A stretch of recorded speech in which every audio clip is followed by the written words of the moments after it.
on the phone. What's up, y'all? Welcome back. I know it's been a long time since you've seen us, like 2 or 3 weeks. Sorry about that. Life got in the way. Morgan has currently moved into a new house. So congrats to her and Dan and their newborn child. We want to send the hand claps and encouragement there. So she is not here because she's doing all that moving stuff. But in her stead, we have Matt Rogers from the Honorable Mention podcast. Welcome back, bro. It's been a while. I'm Thank glad we you. were able to make this happen tonight. Coming, we doing a little late night with Miller and Watson, or in this case, we're with Watson and Rogers. So that sounds like a Yes. law firm. But Yeah. And but yeah, I'm happy to see you, man. How you been?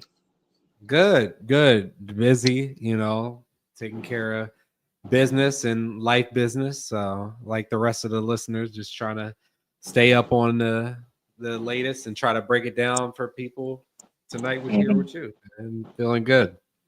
Yeah, man. Glad to see you, man. Like I said, it's always good to have a rotating cast of characters. Not that this is like a TV. I mean, it is kind of like a mini Yeah. show, but you know what I mean. Like it's always good to have somebody in the stead if Mix it something up. happened. Yeah, something Yeah. happened to Morgan or I, or if we're busy or TJ something. McConnell, man. Yeah. Get you at 18.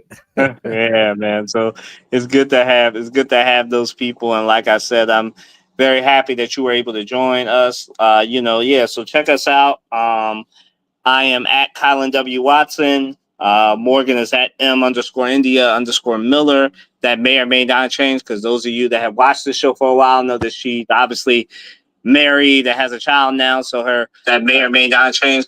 Sorry for the echo. Her Instagram name her Twitter name will probably change just because of that. So, Hmm.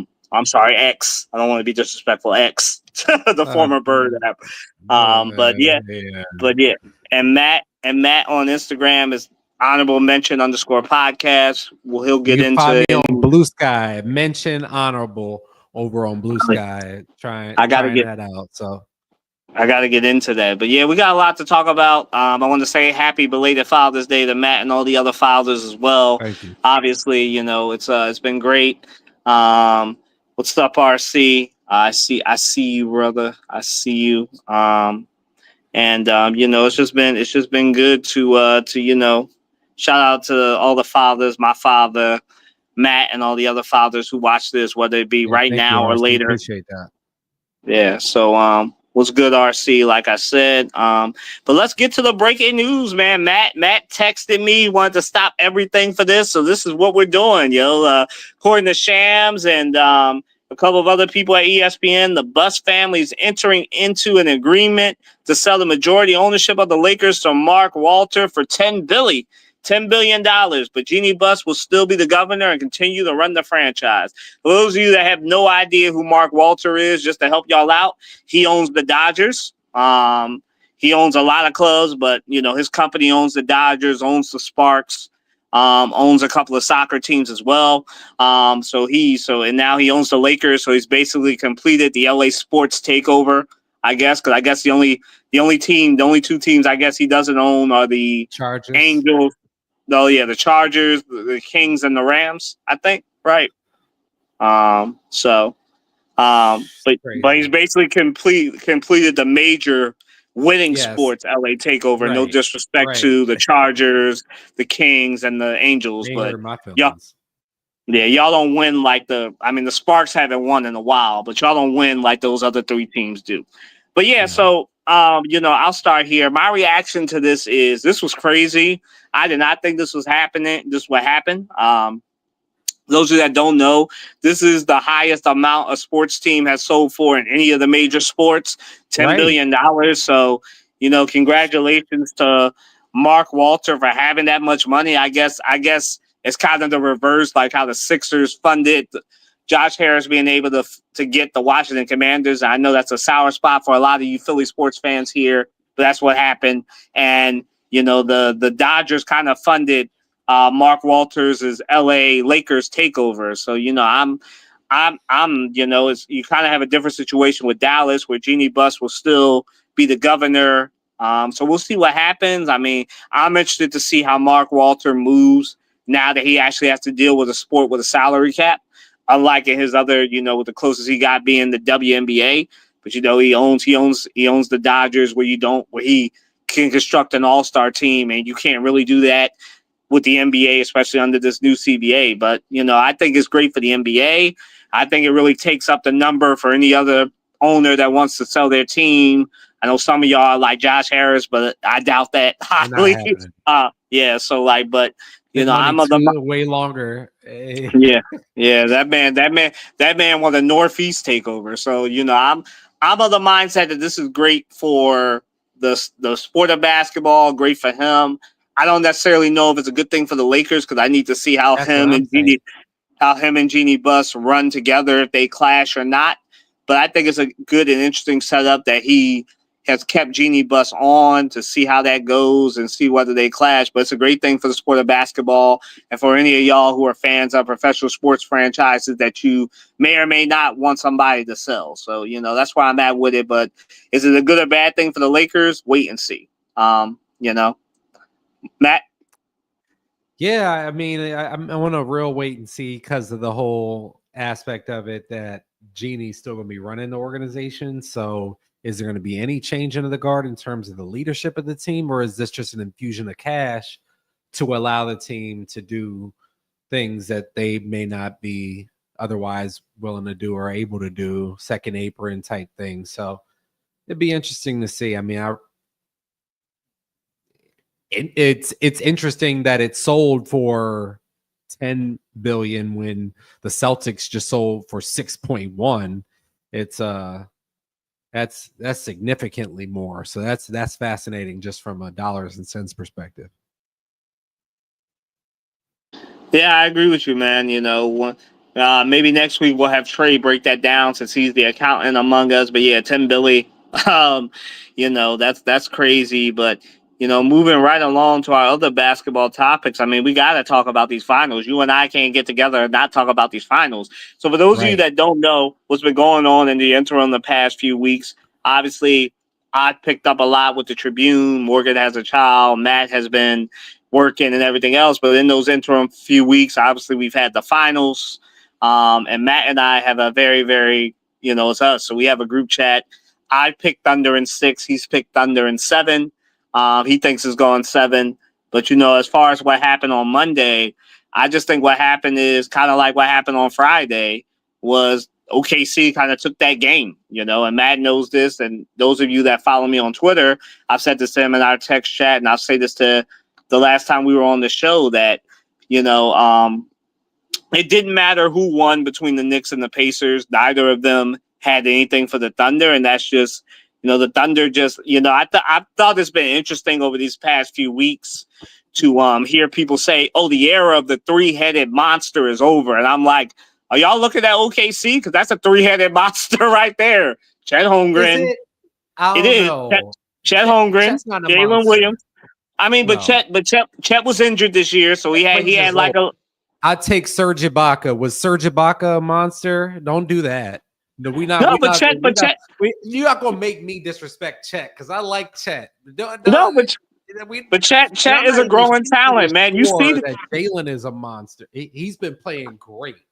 Well, to me, I'm not saying that he's like a beast. He obviously has to play like most of the season healthy. But to me, talent-wise, he's a beast, because he makes it so they can play that 2-big lineup because of how, diverse his talent is. He's not giving you – he can. I mean, we saw one of these games, he gave you like 25 points. So he can do it when his shot is on. But I think he has some ways to grow. But to me, that's a 3-headed monster.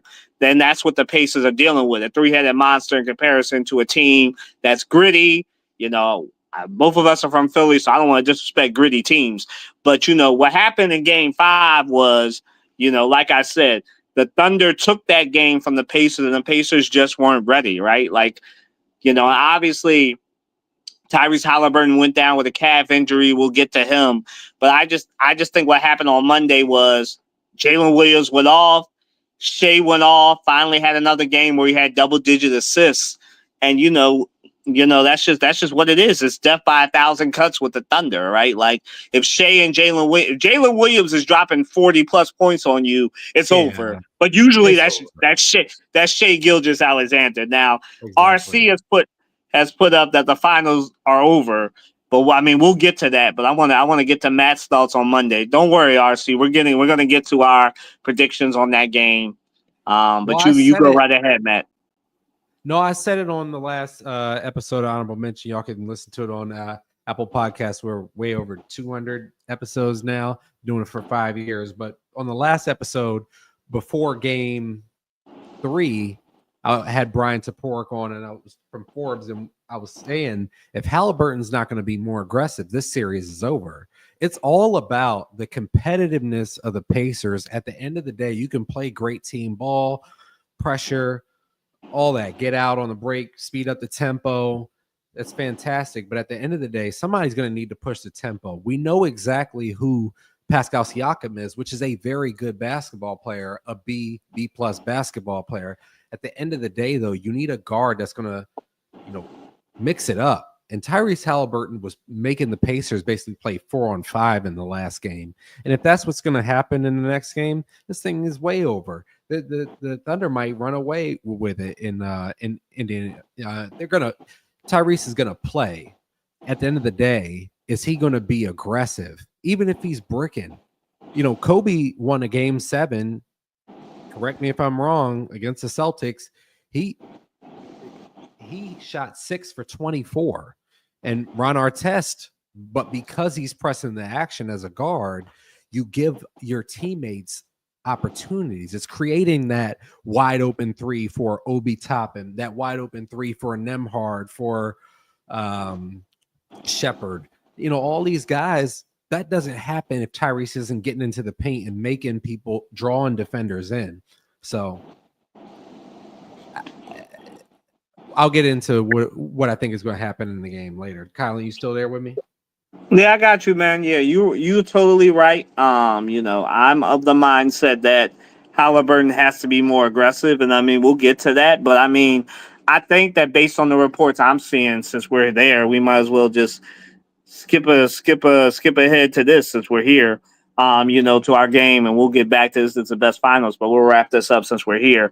Like, I just think, to me, I agree with you. He has to be aggressive, and I think that the Thunder have already been through this with Aaron Gordon, right? I do not think, like, Tyrese Halliburton is a superstar of superstars for the Pacers. Like, I know he's going to try to play because it's the finals, but this is a time where, if you are anybody with sense in the Pacers organization, you tell Tyrese, sit down. We do not need you. I know it's the finals.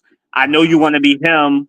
But, like, no, you got to think about the future, man. I mean, look, there's only so many finals you get. But, like, if he's going to be like Aaron Gordon was or like Josh Hart was last year, like, I don't think he needs to be out there. Getting busy, though. He was, but that's just because he was so much – He was so much bigger than like Shea Gilgeous Alexander and them. Like, you saw it on Monday, man. Like, other than them free throws, like Tyrese Halliburton really didn't have anything. And if he's gonna look like that again tomorrow, even with 2 days off, like, don't even play him. Like, to me, I think you gotta think of the future like this. Sit this game. He will be cooked for the rest of his career. You cannot be a man who your team had the chance to push for a game 7. And you sit out? No. But if you hurt, you hurt, man. I mean, look. You know what you would say to somebody who did something like that. I mean, I played ball. I makes it to another finals. That's right. That's right. And I think, but let me just be honest. Like, I had said that I think he will play tomorrow. I just don't think for his health, I think it would be better. I said this about Aaron Gordon, so because I was in the text chain talking to you about Aaron Gordon. Like, I said the same thing to Aaron Gordon. He decided to play. You could tell the people, right? Am I not being consistent? Because I said the same thing about Aaron Gordon. Did I not? But Aaron Gordon got busy, though. I mean, Aaron Gordon got busy, and they still lost by 25. I want to go down swinging though. If a player who, and I don't think that and I'm going to say this right now, Tyrese Halliburton has had an extremely clutch playoffs, but he's not a Mhm. superstar in my eyes. And so that Okay. only adds to my statement if his ass is sitting on the bench when we turn on our TVs tomorrow night. He can't. This man needs to score at least 10 to 15 points. If he got a goose egg and you're going to leave it on TJ McConnell to give your team a chance, it's just, in my eyes, in a sport, in the eyes, unless he's literally on half a leg, even T.O. went out there and dropped, 150 yards in the Super Bowl. He's a legend for that. You cannot be like, no, Rick, I'm good. Y'all be fine. I mean, no. I can't get with that. I can't get with that, man. That's disrespectful. Well, look, get where you're coming from. I'm just saying, like, I said it. I just said it. Like, I think he will play tomorrow. I don't want him to play, but I think because I think he's going to be a little more than a distraction. Like, stat is crazy that when he doesn't have, you breaking when up, he has Kylan. 20 points and 10 You're assists, kind of sounding like you're on an alien ship. Oh, I'm sorry. Yeah. Sorry. Can you hear me now? Can you hear me now? Better? Better. Yeah. All right. But like I was saying, like, the stat is crazy that he's like, what are they, 10-1 or something? Like 20-1 when he scores 20 points and 10 assists. But when he doesn't, like, they lose most of them games. So I'm of the mindset that I agree with you that, he's got to, he's got to grit it out. But to me, tomorrow's game is going to come down to, can the Pacers stop? Usually I would say Shea, but I'm leading off based on what happened on Monday. Like, can they stop Jalen Williams? Like, to me, what's happened here is the Thunder have instituted. Right, the Thunder have instituted the two big lineup, and so what has happened is the first few games it was Shea attacking, shooting the shot, getting away with the push off that Jason Tatum and Giannis Antetokounmpo and all them get away with. So I don't know why they're complaining. I mean, I watch that 4 times a year happen to every good defender with the Sixers. So I don't know why everybody's like, Shea gets away with that push off. I'm all like, that's the league down, man. That's the like, whole league. Unless it's egregious, like they're not stopping that. But to me, James tomorrow won an MVP a decade ago, or doing stuff like that. So. Yeah. So like to me, it builds up to, can they stop Jalen Williams, right?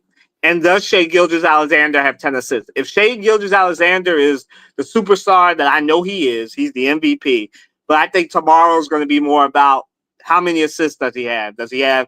And they've won games where he had single-digit assists. I mean, that was game 4, right? He had 9 assists. They still won. But, I'm of the mindset that if he has 10 assists, 12 assists, a 15 assists game, then, like, it's a wrap.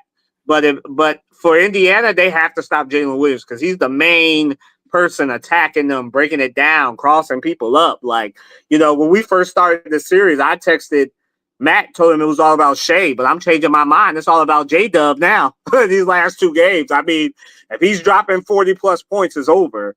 But, I'm of the mindset. I would, if I'm Rick, I'm like, you're not going to do that to me twice. What I'm going to do, I'm going to make sure, because they don't have the goal of trying to shut down J-Dub. It's just not happening because Aaron Nesmith is their best option, but Jalen's just too big for him.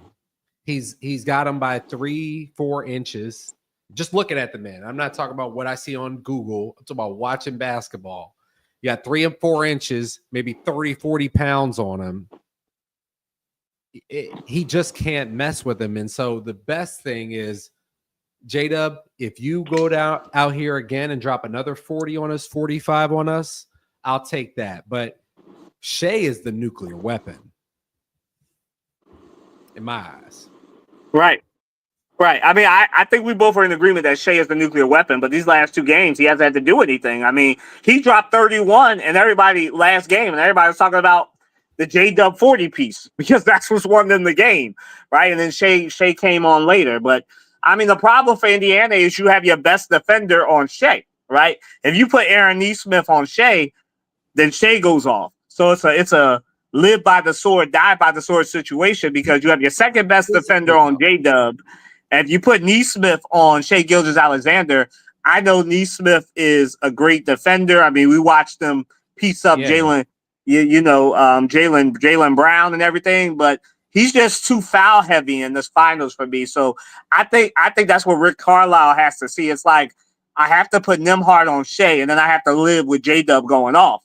Because if I put Neesmith on Shea, then Neesmith might not make it past the second quarter with all the fouls Shea gonna put on him. So, I'm of the mindset that, like, for me, it's about Jalen Williams tomorrow. If they can shut down Jalen Williams, maybe you live with Shea going off. But I mean, the difference in these in game 4 was, Shea late. But last game it was Jalen Williams having 40 points. So you got to do something, right? I mean, I know you just said if he gets 50, he gets 50. But I'm not letting Shea go off. But I think that Jalen Williams scoring 40 was the reason that they lost last game, and sitting TJ McConnell too long.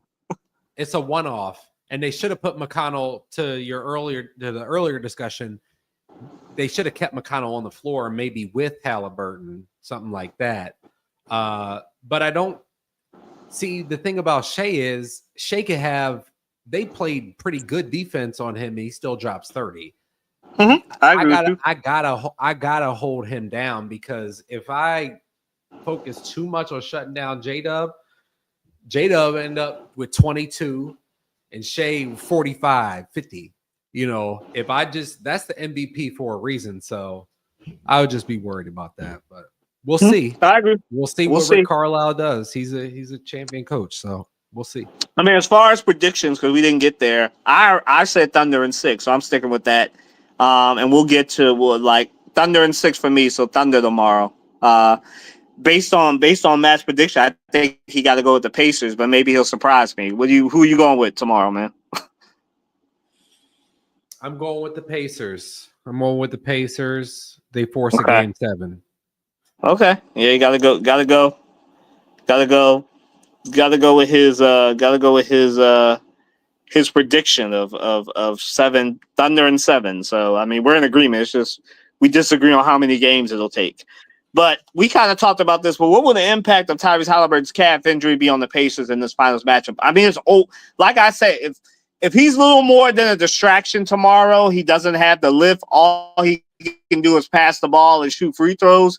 Then to me, he should just come off the bench. Like, I think if he's going to be he can shoot the freaking basketball. Why can't right? But he doesn't need to slash. Why can't you do something? Right, but he got to cross people over. You've seen how Lou Dort done pieced him up throughout this series, man. But I'm of the. I hear you, but people have called this man a superstar now. We're going to call him a superstar, and then we're going to give him the injury. How many times we see Kobe Bryant with all his fingers broken 3 different ways with tape on them, and he's still jaying people up. Oh, he's getting a tough defender. Okay, Ron Artest, these guys weren't bad defenders. I mean, I agree. Superstar now, he has to show up. Tomorrow hasn't happened yet, and he could just as easily start to cut you off, drop 40 tomorrow. So we don't know. But it needs. That's why I said it's 50-50 tomorrow. But if he's gonna be like Josh Hart and Aaron Gordon, just a little bit more of a distraction, can't jump, can't rebound, can't really play defense on Shea or J-Dub, then to me, he doesn't need to play. But like I said, because it's the finals, he's going to play tomorrow. They're going slow, but he'll play tomorrow. And like I said, I expect him to be a little more than a distraction. Maybe he drops 15, 20. But, I mean, if that's it, and he's got no lift, he can't rebound, then, it's over. To me, it's over. This series is over. If they drop 15 or 20, they could win. I said Thunder and 6. I think they can win. If Tyrese gives them 15 to 20, they can win the game tomorrow. He could give them 12. Okay. I'm talking about shoot the ball. That's what I'm talking about. Shoot the ball. Don't make your team play 4-on-5. That's all I'm saying. Okay. I completely agree with you, but to me, I think I obviously know it's the finals, so you're gonna do what you got to do. But I think that if he's gonna just be out there like trying to tough it out and looks obviously hurt, then they need to sit him down. But the Thunder could just as easily, like they did it to Denver, they can just as easily piece them up in Indiana and get it over with and not give us a Friday night game 7, but we'll see how it goes. Like I said, I picked the Thunder. No, He's picking the Sunday night Pacers. game 7, right? All right, because they have to. I think, yeah, they have to travel to OKC, so they give them 2 days. So yeah, you're right. Sunday. We'll look that up. But but yeah. So what we should have done earlier, but we got into it with this. Is this one of the best finals matchups in recent history, Matt? At moments I feel that way. Recent history, yeah. No, at moments I do feel that way. But some of those, even the series that ended up in kind of gentleman sweeps with LeBron versus Golden State, LeBron on the Cavs versus Golden State, I would say some of those were better. It kind of feels like for some moments when the Thunder are throwing haymakers, the Pacers don't even look like they should be on the floor with them. I would say it is one of the better ones in recent memory.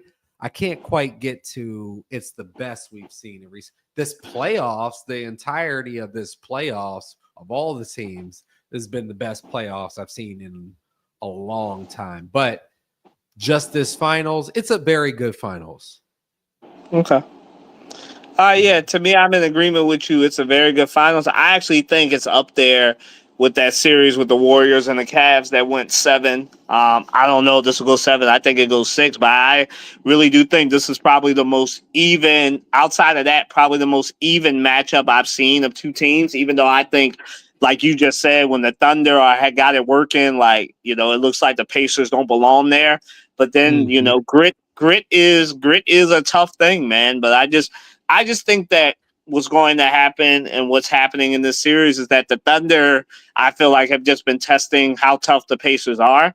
And now that they've kind of figured it out and that Rick Carlisle really doesn't have an answer for what the Thunder are doing, especially now that they've gotten bigger, right? Brought back in Hartenstein. Now, we didn't talk about this, but, Matt can talk about it if he disagreed with putting in what Wallace in the first game. But to me, I think that was a good matchup because you want to be able to switch. But I think it's just better to have Hartenstein out there for the screening and the passing. Obviously, his passing hasn't really been a difference maker here because, like we just said, the Thunder, J-Dub, and Shai Gilgeous-Alexander have basically been playing your turn, my turn these past couple of games. So, I'm of the mindset that this is one of the best finals matchup I've seen. I think it's up there with the Cavs Warriors from a couple of years ago when that one went 7. I don't know if it's better than that series. We'll see. But, I just think this series is over tomorrow. But I think this is one of the best ones in recent memory as far as competitiveness and skill wise.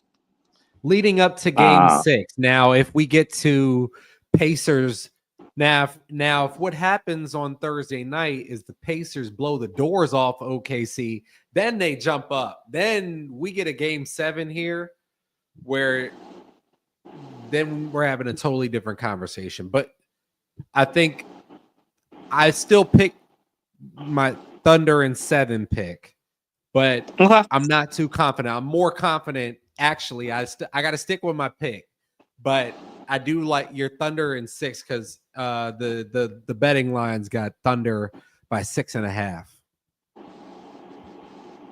Yeah, RC agrees with us. It's still a good one. And somebody wants us to talk about Michael Jordan fans being the worst sports fans of all time. Maybe we'll get there. Maybe not tonight, but we'll get there. Yeah, moving right along to what Matt and I, are really, next week. Obviously, whenever the series ends, we'll get to, none of us thought we'd be here the summer of 2025 talking about, oh my God, what are the Sixers going to do with the number 3 pick? Obviously, I think we all believed that this pick was going to the Thunder and it would be in like the low 20s. But the Sixers got a number 3 pick, and the last time they had a number 3 pick, it was our MVP Joel Embiid. So I'm of the mindset, that I don't know what they're gonna. I like Matt knows this. I was pro Ace Bailey because I thought like they need a four. And I thought he was a good four. He could play the three. And Paul George want to be a four, and Paul George, everybody's been saying Paul George has basically been like leading the Ace Bailey #1 fan club. Like, I want him here. I want to help him become the best forward he can be. I still think he should be the pick. I think a lot of this, a lot of folks don't understand this. The NBA drama, especially up to draft time, is kind of like what happens with the NFL, but just more on steroids and more Game of Thrones. Because a lot of times what happens with the NBA stuff is people take it as gospel because it's coming from scouts, and as if NBA scouts don't lie as much as NFL scouts. But, I'm of the mindset that, what I've heard about Ace kind of seems like what I was hearing about Anthony Edwards. Like, I don't really care that he wants to be a superstar. Like, I just think that that's what every professional basketball player should want. I think the Sixers are the best situation for him. I think if he wants to get shots, he should go to the Wizards. He should go to Charlotte. They'll let him get shots. But I think that he's what the Sixers need, which is talent. And I like Edgecombe. I think that would be great. I mean, we're seeing it with the Pacers and the Thunder. Like, you can have three guards, and Edgecombe is big enough because I think he's like 6'8", 6'7", and put a little yeah, muscle on him. Yeah, the wingspan is like 7 feet, I think. So, like, I think he would be great. Like, and that would give the Sixers like a 3-guard lineup and a defender. Like, I'm Sixers fans. I am not saying he's Matisse Thybulle. I think he's going to be a way better version of that. He can jump out the building, obviously. But I think, like, to me, like, I mean, I don't know what his comp would be. Like, I guess like a better, more talented, more out can jump out the gym Bruce Bowen. But I don't want to be disrespectful to Bruce Bowen. But Bruce Bowen won a lot of championships too. But I think that, like, I like Edgecombe. I think he would be great. But I think I want Ace Bailey because I think he's the second or third best player in this draft. I think he's what the Sixers need, especially if they no longer have Guerschon Yabusele, which it seems like that's what is going to happen. Unless y'all telling me that y'all just believe in Justin Edwards so much that he can be the starting four and like do well enough. And I think he's good. Like, I think he's the future sixth man of the Sixers, but I don't know if he's a starting four in the NBA right now. Right now, he can prove me wrong this season, but right now I think it's Bailey. But I wouldn't be surprised if they take Edgecombe because I don't believe that Daryl Morey. I think if anybody is trying to save their job, it's Nick Nurse. Not that I believe that they'll actually fire Nick Nurse, but like, I just think that the one thing that Daryl Morey and Elton Brand have shown is that they know how to draft. So I'm going to trust whatever they think, and we wait to see, because the rumor is that, he's going to have a meeting tomorrow and then work out in Camden, New Jersey on Friday. So we'll wait and see what happens with that. But I ultimately think they'll pick Ace Bailey because I'm not afraid of that, because we were hearing the same thing about, Anthony Edwards, and, Matt knows how much I love Ant-Man. So, like, I like may have an unhealthy. Immature, though. He is, but he's only like 20, 21. So, like, he is, but he's a superstar, though. You can't say he's not a super. The one thing you can't say, but I'll let you. What do you think they'll do with the number 3 pick? I see the comment section is lighting up. Well, go ahead. Yeah, I gotta agree with RC on the last point, though. Like, I was giving him Iggy. You said Bruce Bowen. Like, I mean, I was saying Bruce Bowen, but Andre Iguodala is a good comparison too. Andre Iguodala is a good comparison too. I was not thinking about Iggy, so that's probably my bad. But I was not thinking about Iggy. But yes, Andre Iguodala. I mean, I've heard Edgecombe be compared as a taller Drew Holiday. So go with what. Yeah, go with whatever you want to go with. But to me, he's a better pick a Drew for the modern NBA, though. The way the game's being played, that 3-guard kind of deal. Yeah, for Edgecombe. If I'm picking, I'm going with Edgecombe, because I think you need to create other space for Maxey. I think Maxey has another notch he can take it up. But he can't. His user rate is too high right now for him to really get, and it's not his fault. He's been thrust into a lot of tough situations. If If Right, he and can bring the user rate, everybody was injured, and everybody was injured last year. I mean, if right? Jared McCain was healthy, he wouldn't have played 40 plus minutes a night. McCain, Maxey, because Maxey's really a two. He's a slasher. He can get it off, but let McCain run the offense. Maxey really run like an Iverson type two, and then you let Edgecombe run the three. And I guess the guy that you like, number 8, can do stuff. So I mean, he can still I'm be on not there saying too. he should be the PF. I'm just saying that, if that's the starting five, he got to be the PF. He got to go back to He his natural does. PF. He got to go back to his natural PF. And I'm Like, saying, I'm just saying, like, I would rather we had not signed him, but I didn't want to get into all that because I mean, you were one of the people. I was one as well. I was okay with the pick. We talked about this. Yeah. I might have like hyped it up a little bit more because like, when I don't have the journalism hat on, I go into my Sixers can do nothing wrong. I'm But like, talking about Paul George is a superstar. I'm like, bruh. I mean, he was a superstar. I mean, he might not be currently. But yeah, You talk before about his whole career. You don't think he was a superstar? was Like in his he whole ever career. a superstar? Was In his Paul whole George a superstar? No. in his whole career. I Not right thought now. about it too. I thought about it too hard. No. Okay. Kawhi All right. Leonard, superstar. I don't got to think it's like a Hall of Fame. Is he? Is he not? I don't got to think for more than 5 seconds. That's my All right. rule. There's some people that okay, I got you. But yeah, to me, Could he like single-handedly make you? I'll leave it right here. Could he single-handedly get you to the second round conference finals? Joel Embiid, superstar. right. But We are Paul in agreement George, on that. yeah. Okay. I mean, okay. I'm not. We're not gonna rehash that because we've had some electronic fights about that. So we don't need to go. We're still good friends, but like we definitely had some. We definitely had some fights over that. So we won't rehash that. But to me, I think the pick is Bailey. You think it's Edgecombe. I'll be happy either way because 3 guards is how it's going anyway. I agree with that too.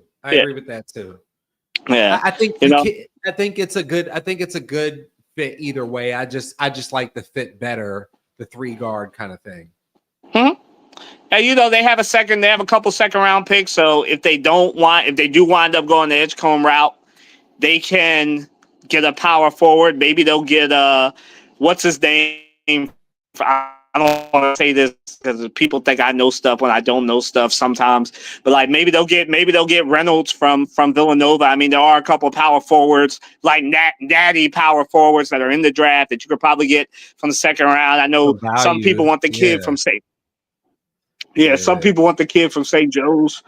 The other thing I think is that Bonda will have a bigger role. My bad, y'all. I gotta grab some water. No problem. Adem Bona. Yeah. Yeah. He'll have a bigger role, but you think you could see him handling in the mid-20s next season? Because I don't know.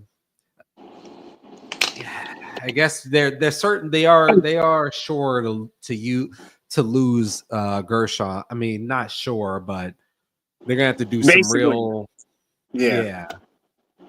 I mean, my only problem is they're going to get Grimes. Like it's like a Paul Reed situation. Like Grimes is assured. Like the only way they get Gershon is if they get rid of EG, Eric Gordon, or like release them and then sign them back on like cheaper deals, which they could totally do. Get rid of Eric Gordon, Andre Drummond, and get somebody better than the two of them. Yes. I don't know if they will. Did you say yes? Yeah. Absolutely okay. I don't know. Yes. Absolutely, yeah. I don't know if they will or not, but we know that they'll get Grimes, and if Grimes is back, then that means Edgecombe is coming off the bench. I honestly like that lineup better. I might be in the minority. I like Jared McCain.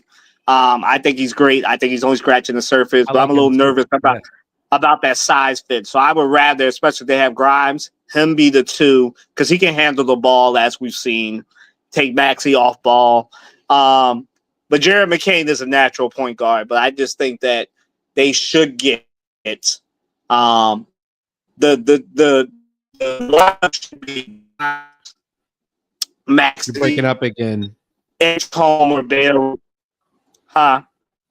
You're breaking up again. Can you hear me now? Yeah. Okay, hold on.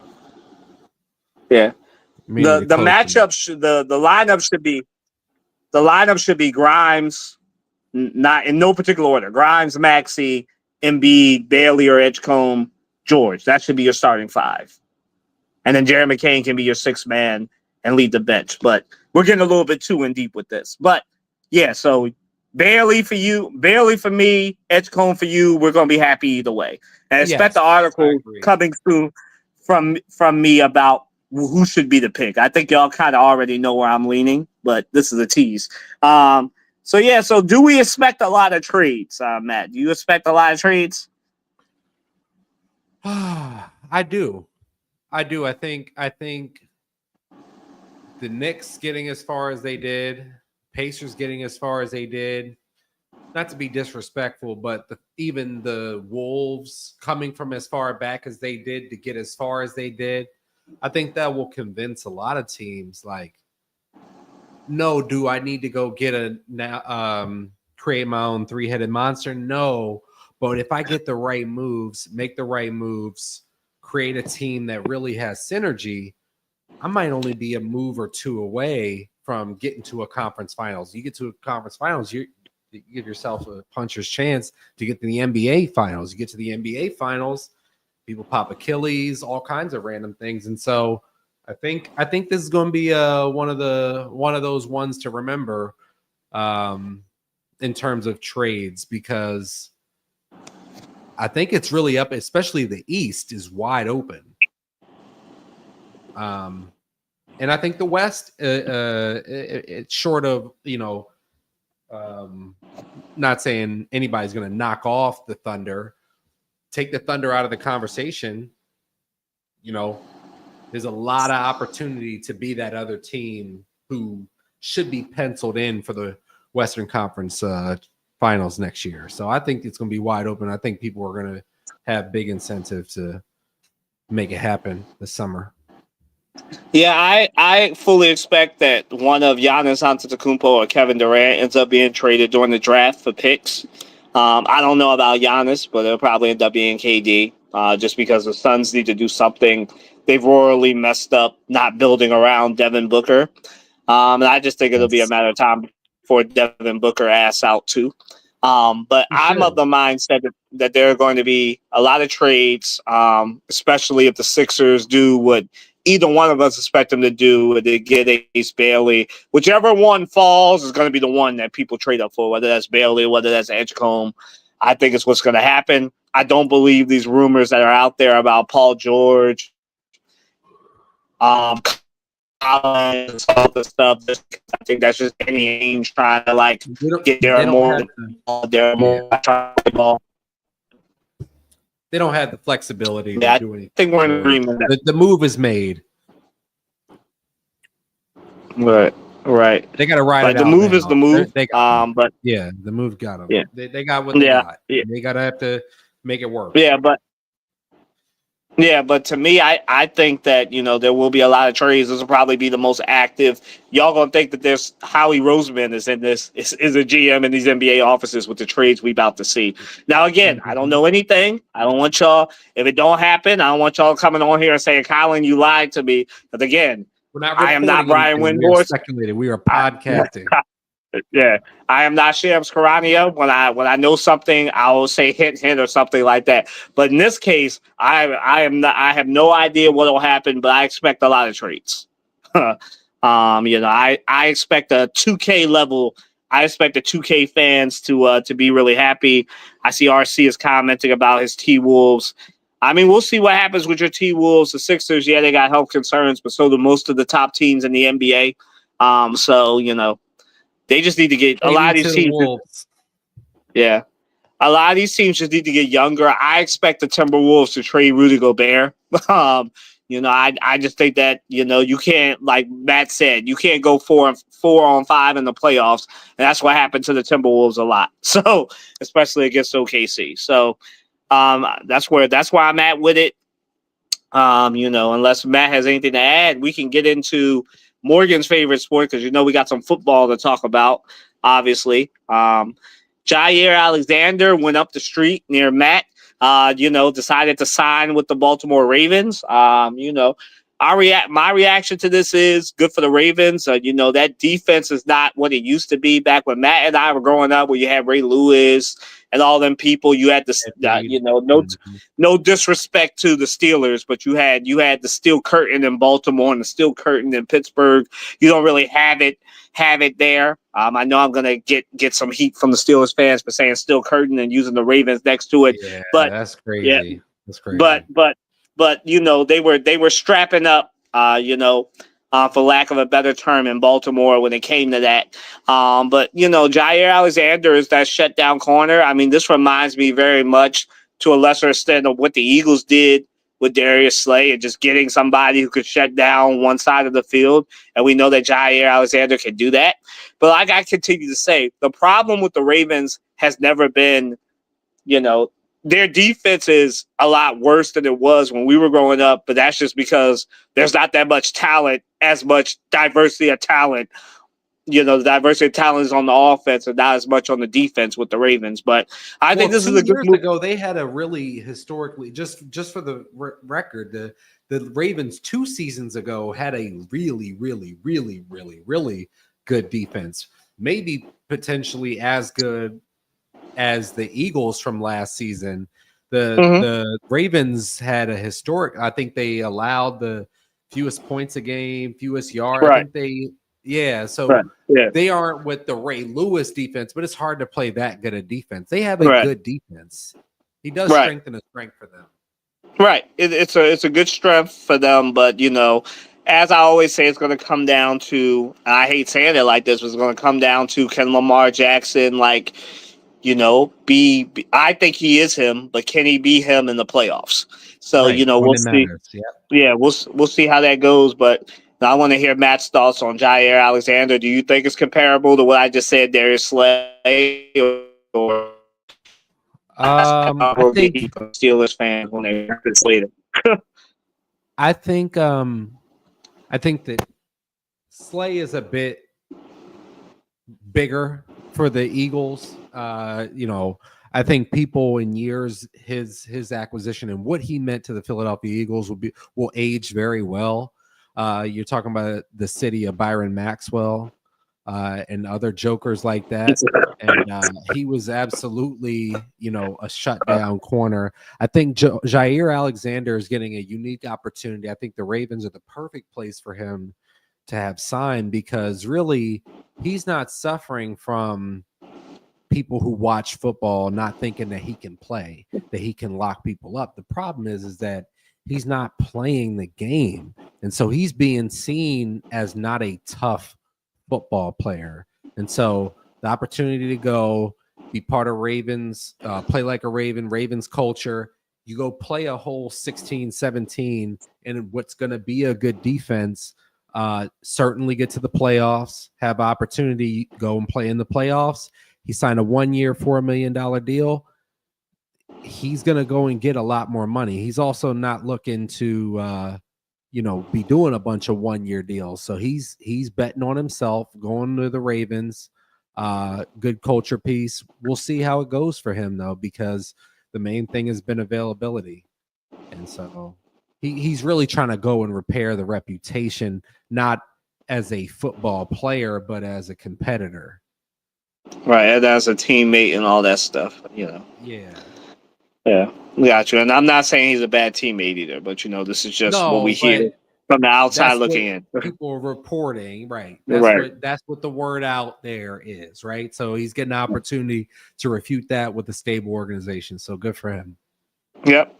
Speaking of your stable organization and maybe not stable superstar, Aaron Rodgers signs with the Pittsburgh Steelers, and a lot of the Steelers fans in my life were doing exactly what you did, the face pop, because they would rather have Russell Wilson and and who went to the Jets, former Bears quarterback, or him. His name will come to me. But they have Aaron Rodgers now and DK Metcalf, and they got rid of George Pickens. We have already discussed that at length. I didn't give Matt a chance to discuss it because he wasn't here. But so if he wants to get into that, to me, I just think this. Here's a not hot take, but a hot take. This if Mike Tomlin can get this team led by the ultimate cancer, and again, this is not Colin the reporter, it's Colin the podcaster, but the ultimate cancer from the outside looking in gets a winning record with that, can keep DK Metcalf happy, because we know, for those of you that don't know, not that this matters, he's dating Normani, so like it's going real good for him right now. He obviously was engaged, right? They're getting married. I believe so. But he, DK Metcalf, no disrespect to Devontae Adams, but he's better than Devontae Adams. So as long as DK Metcalf gets the ball, if Mike Tomlin gets the Steelers to a playoff and they actually make noise in the playoffs, then he deserves Coach of the Year, because I think this is the type of thing that might make Mike Tomlin want to retire, coaching Aaron Rodgers. Now, I know he probably had a lot to do with this, but, I just think that this is one of those moves that helps you understand why Shedeur Sanders fell. I don't think Aaron Rodgers wanted Shedeur Sanders with the Steelers, because that would be competition. And we know that Aaron Rodgers basically can't throw very, very far anymore. So, now I understand why the Steelers didn't get Shedeur, even though they should have. They got the pride of Downingtown, PA, in the Ohio State quarterback that they drafted. Again, another name. It's 11 o'clock, so Collins losing focus on these names. But I am of the mindset that Aaron Rodgers, he has no competition right now. No disrespect to Will. There it is, Will Howard. No disrespect to Will Howard, but he's not competition to Aaron Rodgers like Shedeur Sanders would be.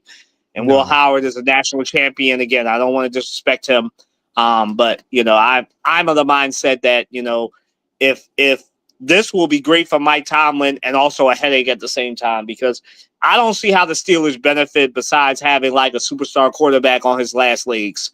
Like, this kind of reminds me a lot of what the Vikings did with Brett Favre.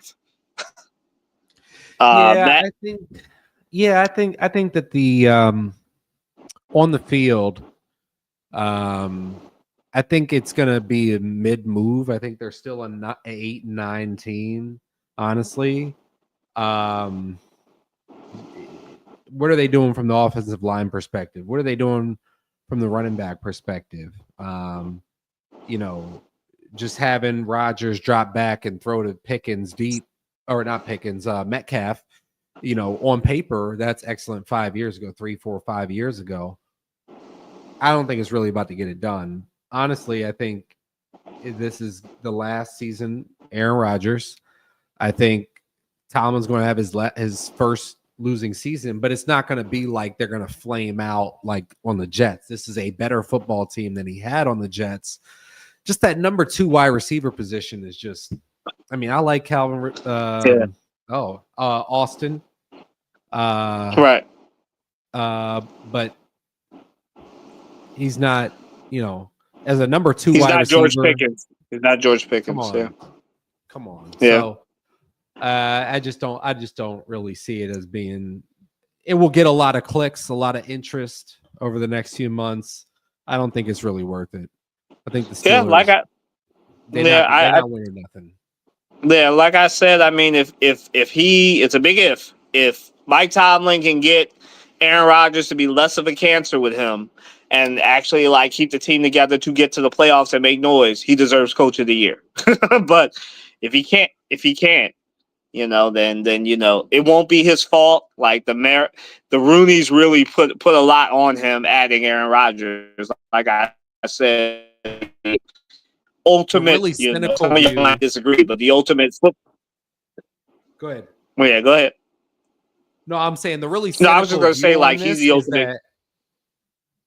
Is that Mike Tomlin knows that he's got the hot seat under him, So he's using Aaron Rodgers as a human shield in case they do have a losing season this year. And then he can be like, "Oh, it's crazy ass Aaron." that is a good view. That could be what's going on here. I mean, they could have overruled him. So you're right. Not that I hate saying it, but I don't like Game of Thrones. That kind of seems like something that might be going on over there. So we don't know, but I know who's really happy about this. Will Howard, because the backup quarterback would never look better than they will this year in Pittsburgh. So yeah. So moving right along to some legal stuff. Those of you might have seen this last Friday. Judge Wilkin, I believe it is, approved. Those of you that are political junkies like Matt, you might know him from the January 6th stuff. But I'm of the mindset, not me, he from the January 6th stuff. You don't know me. No, I'm saying political junkies like you know the judge, not me, not you, you were not there. But anyway, affiliated. I was not saying that, by the way. But I was not saying, yeah. But you might know the guy, the judge affiliated. Out of context, like, yeah, Matt, the guy on the podcast that one time said you were at January 6th. Nah. Oh man, but so the judge approved the House versus NCAA settlement, which finally has a salary cap. They've amended some of the roster stuff allowed to go through. I mean, my reaction is it's about time. I kind of like the exoduses of Nick and everybody, the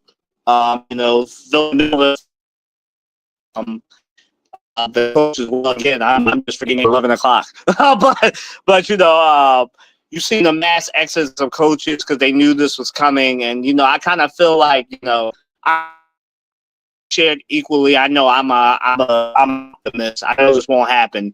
A lot will be shared based on the school between basketball, football, whatever the third or fourth sport is.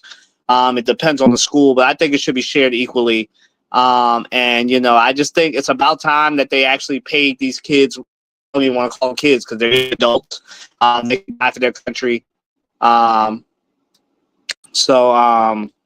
yeah, I'm of the mindset that this it's about time. There will be drawbacks. We've already seen like the women, some female athletes are suing for Title IX violations, that they should be getting equal pay to the football, basketball, and all the other players. We'll see how it goes. There will be challenges, but I feel it's about time. But I feel like the NCAA is trying to solve a problem that's going to eventually make them obsolete because, there's, to me, let's get into the next question, but it's about time. Matt? It's like a semi-pro league, though. I think it won't make – I don't think college football will ever be obsolete because it is a next step. There are always going to be some young people who want to get their educations and want to play. And some people need that development time. I was talking about the NCAA, not college football. Just the NCAA will be obsolete soon. Matt? Yeah. Because people get paid, you think that potentially college football will be obsolete? No. The NCAA, just the NCAA, not the sport itself. The body, the governing body that is the NCAA, not college football. Just that there'll be a CBA, and they'll. I just think this is all to avoid a CBA, but the CBA is coming. But go ahead. I'm sorry, I don't want to cut you off. Of course, no, I agree with. No, I'm not getting anywhere. I'm just trying to make sure I understand what you're getting at. And no, I think a CBA is coming. Right. Okay. Yeah. So moving right along, then, will this improve college sports or set it down the path for making? This is what I was getting at, making the NCAA obsolete. So I think that what's going to happen is the NCAA will become obsolete as the governing body of college sports. And then you'll kind of have what's going on now. But you'll probably just need a governing body that actually wants to agree to the CBA, right?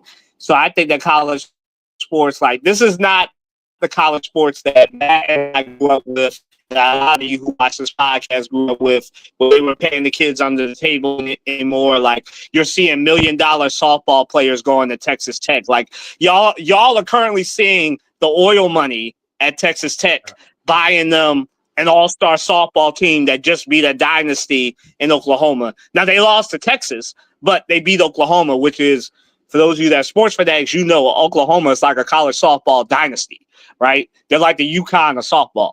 So, I'm of the mindset that, this is just going to make the NCAA obsolete, but I think a CBA is coming, and, college sports, Charlie Baker and them, they cannot, Congress their way out of a CBA coming. Right. Matt? I hear you. No, I hear you. I agree with you. Yeah. All right, then. So we're moving right along. We get into the end, folks. The Connecticut Sun versus the Indiana Fever. So for those of you that may not have watched this game, because it was a 15, 17, 20 plus point blowout. Obviously, the Connecticut Sun aren't what they were last year. They're kind of like the punching bag right now of the W. The Fever beat them, and I was not trying to make a pun, but I saw the end of this. But yeah, so the Sun and the Fever, they got into a fight. There's Sophie Cunningham, being some of my colleagues that are not black, some of them are calling her the enforcer, and we know what said. Some of them, not all of them. Some of them would have said if it was Angel Reese or somebody else enforcing, and the other and the dainty girl on the other end of it wasn't Marina Mabry, wasn't JC, it was Caitlin Clark. So again, I say this all the time. Like, there are people in my field, and they're proving it every day. Just look at their Twitter, that are not prepared for the intersection of race and the W going mainstream. They're not prepared at all for this. Like, they're used to getting their articles off and leaving it at that. But a lot of people just are not objective when it comes to this. So, for those of you that don't know what happened, Caitlin Clark and JC got into it. They've had a rivalry since college. One person annoying and pestering the other. Caitlin Clark was kind of instigating, as she often does. It's basketball. People instigate. Right. She was cooking. Right. I don't want to be disrespectful. She was. She has come back on fire, right? Like, I would rather be talking about how she cooked the Liberty instead of her instigating and this happening with Sophie Cunningham. I would rather be talking about anything else but this. But here we are. So, my reaction, I'll let Matt go first. My reaction to this is coming, but Matt, you can go first. I don't know. I mean, I really appreciate and agree with kind of where you were ending a second ago when you were saying that a lot of the commentators and sports journalists really don't seem ready for this moment of so many women having emotions on TV and all that. To be honest with you, like, I don't get that worked up about NBA fights anymore, because they're not real. Nobody's really wrecking. And I don't get worked, and I'm not going to get worked up about WNBA for the same reason. I mean, they got a flagrant foul just a few plays after that for a play that, I mean, they said that she, hit her above the shoulders. Okay, that's technically, but the reaction has just been so over the top. And I mean, yeah, Caitlin's instigating. She's just talking like people talk all the time, taunt their opponents and cook them. And I mean, I agree a lot that I think this is a lot to do about nothing, to be honest. Oh, I totally am in agreement with you that it's a lot to do about nothing, and people are trying to get their agendas off as well. But as far as this goes, I think the refs should have handled it better. I think that there was a better way to handle it. If they were going to set a tone that was going to be a flagrant and stuff like that, then yeah. Right. But I also think that Sophie Cunningham has a record of being a dirty player, besides the stuff that she has denied this, to be fair to her. besides what's also out about her, those of you that don't know, there is an allegation that her and the owner of the Suns, Matt Asheba, had a relationship. We're not getting into that because we don't get into gossip, but that is out there. That was like front page a couple of weeks ago.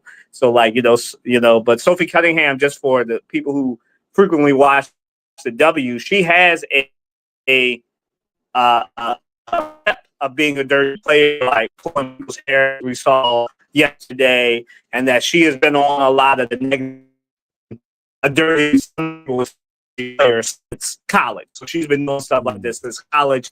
Is getting suspended for being, I don't even want to test, didn't like get in the fights, just getting fights, but like for being like a lesser, a more like well-known Lance Stevenson, right? Like, so like I'm of the mindset that Sophie Cunningham should be suspended. Marina Mabrey, for trying to defend her teammate, should have her technical rescinded because, like, kind of like with the men, right? In the NBA, we know reputation precedes you. So Draymond Green gets technicals because he's Draymond Green. So in this case, Sophie Cunningham, because of her reputation, we know that she's if you want to say she has a problematic way of play, if you don't want to call her a dirty player, you want to be clean and be PC about it. She has a problematic way of play, right? Mm-hmm. But, I'm of the mindset that, like I just said, if it was somebody else doing that to a Caitlin Clark or whoever, it would be front page news. People would be writing articles.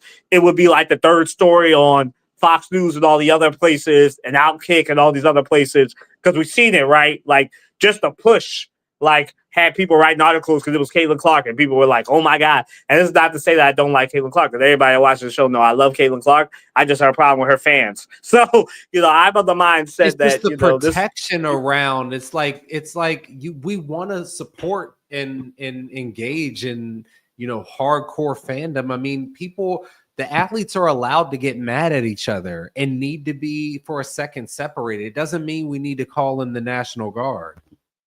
Right. Sorry, maybe like tough time for that joke, but we don't need to make a federal case out of everything. Right. It's basketball, stuff happens. And I think we're both in agreement that this is much ado about nothing. But, just like in the, just like in the other sports, like your reputation precedes you, she should be suspended. Yes. Like, I think the WNBA failed to handle this. Like, Sophie should have been suspended. Marina Mabrey's tech rescinded, and the ref should have gotten a stern talking to, right? Like, these are rivals and whatever. Like, I'm not saying that the ref should be fired, but they just need to learn how to control the game better. We see this a lot in basketball, like Matt said. We see it in the street. We see it in high school. We see it in college. We see it in the NBA and the W. Like, we see it all over that, things go a little too far. The refs don't handle it right. The players, the instigators get suspended, and we move on. And that's all we should be doing right now. But instead, I'm talking about a fight instead of talking about how Caitlin Clark has come back on fire. She seems healthy. Like, instead I'm talking about what Sophie Cunningham did and what she, I've informed you guys of what's been going on, maybe allegedly in her personal life. So, that's just is what it is. But to get to the fun part of this that I know Matt is very excited about. So for those of you that don't follow Philly Sports Radio like Matt and I do, this is coming off WIP released a top 11 list. I'm not doing top 11 because I kind of figured we'd be doing later. So we're doing top 5 Philly athletes, current Philly athletes, not all time. So I don't want y'all getting mad at us later. This is current Philly athletes. So Matt, top 5, top 2, whatever you got. What you got for me? Okay. Number 1, Jalen Hurts. Number 2, Saquon Barkley. Number 3, Kyle Schwarber. Number 4, Bryce Harper. Number 5, Tyrese Maxey. Did you do that to spite me? I feel like you did that to spite me, bro. I want to put Joel Embiid, but right now his stock is so low. Like there are people talking about we don't know if we'll ever see the same Joel Embiid again. I disagree. We've been here before, but okay, I got you. I got your. I got your logic with some of it. All right, it's my turn. All right, so Would you number put if one, I said Joel number 5? Would you be better with that? maybe I'd say 4 or 5, but like now's my turn. All right, so number one, Jalen Hurts, because Matt knows I said this in text. I've said it on this podcast. When he went in on his podcast, when Jalen wins the Super Bowl, he'll be over Joel and Bryce. My number two, Joel Embiid. Number three, Bryce Harper. Number four, Saquon. Number five, Tyrese. Can't have a top five list without No, Tyrese Maxey. no Schwarber though. No, I mean Schwarber's my six, and then like if it was a six, oh, you want me to put him over Maxey or Saquon? I mean, I put him over Bryce. I mean, right now, That's true. Bryce is he's the main event. Yeah, Bryce is injured. He's got a wrist thing going. You're right. You're right. When they're healthy, got disagreement with the other one. Yeah, I am do that. I can talk baseball, but I don't watch the Phillies like Matt does. But I Kyle Schwarber is the main event, especially now that Castellanos found some way to piss off Topper. Yeah, so I would love to know. We would love to know what he said, but we don't know what he said. But I'm of the mindset that Kyle Schwarber is definitely the main event. He's definitely become like the second best player. If you're not counting Bryce, he might be the top player. Some of y'all might agree that he's the best player on the Phillies right now, besides Zach Wheeler. Like to me, I might put Zach. Yeah. Now I might put Wheeler over Schwarber, but that's my top. Yeah. I would do a top 11. Maybe we'll do a top 11 next time. That's top 5. Jalen Hurts, we're in agreement. I think a lot of people just be doing stuff for clicks when it comes to Jalen, specifically in this city, and when it comes to talk about the city sports around Jalen Hurts and Joel Embiid just for clicks. I got to say it. What? Because we brought up if he had different demographics and he was the franchise quarterback of a team that put 34-0 on the Kansas City Chiefs in February, there would be no discussion at all about who number 1 is and how big a jump there is down to number 2. And again, it's ridiculous that he has to, that this man went out there and kicked in the Chiefs' teeth for the second time in a Super Bowl. And some of y'all clowns out there don't want to give him the respect he deserves. And it says more about y'all than it does about Jalen Hurts. I got to say that.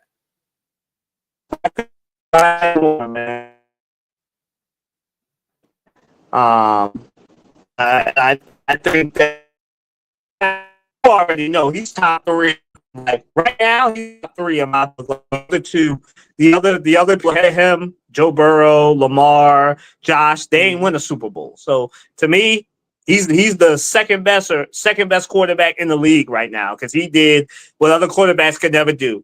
I'll play Patrick Mahomes and beat him when it matters, and he's done it twice. Obviously, some of y'all not counting the game, but he's done Super Bowl in both Super Bowls. So they went out to Arrowhead. It was cold. The time that he went out to Arrowhead and beat them, that was an impressive win too. And I do count that. I thank you for referencing that because he did it 2 times in a row. By the way, 2 times in a row. Yep. I agree with you. I agree. All right, so we move right along then to our 2 ending segments. Our shout-out segment. I shouted out the fathers for Father's Day. I also want to shout out because, in a couple more minutes, in 28 more minutes, Juneteenth. So shout out to all the people celebrating Juneteenth, all the people doing that work in the community. Juneteenth, happy Juneteenth. Like I said, it's 28 minutes away, but close enough. Happy Juneteenth to all who celebrate. I just want to shout out. I did a story. Matt has seen it. Some of y'all may have seen it on a nonprofit here in Philly that's celebrating 40 years, or just celebrated 40 years a couple weekends ago. Teen Shop, great organization. It was my first time hearing about it, but they honored the Tribune and celebrated. They're an organization that helps empowers girls, specifically Black girls. And so, I want to celebrate that because, our men and girls go through a lot. And so it's great to see organizations that actually, give them the skills to like succeed and do well. And you don't really see that. Matt knows this from his work that he does, that, you don't really see a lot of nonprofits. There are a lot of nonprofits, but you don't really see nonprofits that do good work and last 40 years or more. So, Yes, you got to celebrate it when you can. So, yeah. shouts out to them. And shouts out to all the people, like I said, doing that work. Shout out to all the teachers. Happy summer as well. And school workers who are now off. Enjoy your time. Matt. No, thank you for having me on. It's always a good time. Shout out. Who do I want to shout out right now? Yeah. Well, all the nonprofit leaders and organizations stepping in to fill the void that people in important positions are leaving on purpose, leaving people out in the cold, literally without food, things like that. Thank you all for stepping up to try to step in to make a difference. So that was a good one. Nonprofit. All right. Cool, man. So yeah, now to all y'all's favorite segment. He's not him, she's not her, and they aren't them. Matt, do you want to go first, or should I? No, I don't. I always blank on this one, man. You take it away. You got this one. All right. So my day on one day he'll have one. Somebody will piss him off and he'll have one. So my day aren't them. I gotta give my day on them to just the NBA media, man. Like, it's the finals, and like sometimes I watch these games, and Matt knows I'm a basketball head. I'm one of those people. If you haven't been able to figure it out, 1A for me is basketball, 1B is football. A lot of people think people like me don't exist, but Matt and Morgan will tell you I do exist. So I'm of the mindset that, like, it should feel like the finals, right? And I feel like a lot of people say the NBA has a marketing problem, but I disagree. Because, like, I don't think they have a marketing problem. Like, when Matt and I was growing up, basketball was all over, right? Jordan, Iverson, Kobe, like, right. they were gods for us as kids, right? Right. And so, like, I never think the NBA has a marketing problem because some of the top athletes, the highest paid athletes, are basketball players. So I don't think they have a marketing problem. I think that they have a media problem. And so, again, my counterparts, I'm not going to shout them all out. Y'all know. If you follow me on Twitter, Facebook, I've called them out. I'm not going to do it here because, I've got future job prospects that I want. So I'm not going to, I've called some of them out when they do stuff egregious. But, I have prospects, so I'm not going to call them out too much.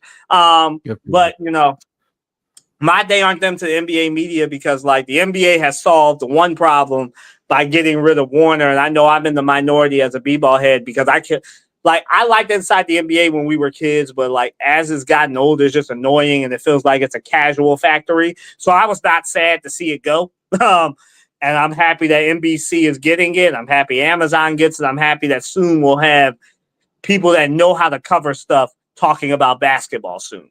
But I just think it's a problem that, Get Up, First Take, and other shows are just leading off with trades instead of talking about the NBA finals. Like, we've got two teams with two marketable stars.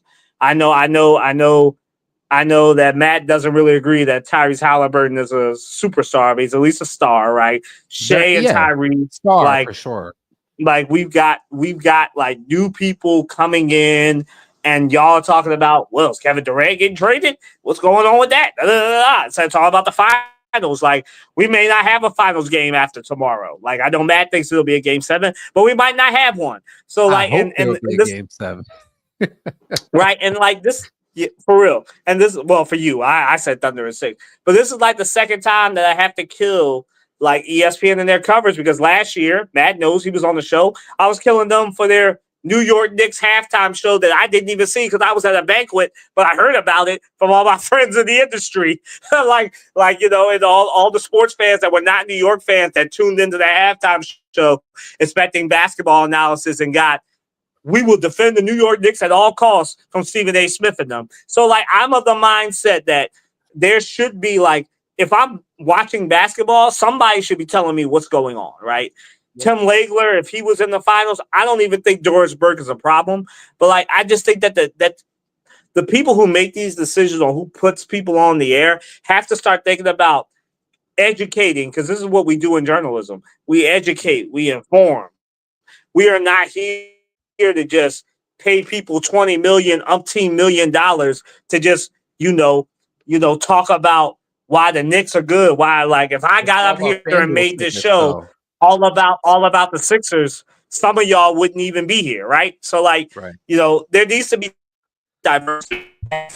Like, I don't know, he's not him, she got her. I think it all comes under NBA, but my WNBA media too, I talked about them. Like, I get it. Caitlin Clark is a superstar, but like, it was not that I was wishing for an injury, but it was the best for a couple of weeks where we could actually talk about basketball and the product, Nafisa Collier, and how good she is.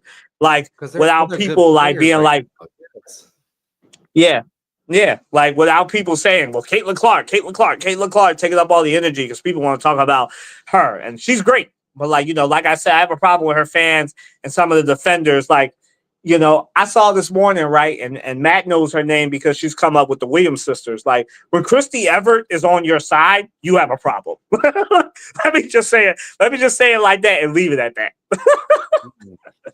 Before I get myself in trouble with the tennis media. Let me just say it like that and leave it at that. Yes. Leave that alone. Yeah.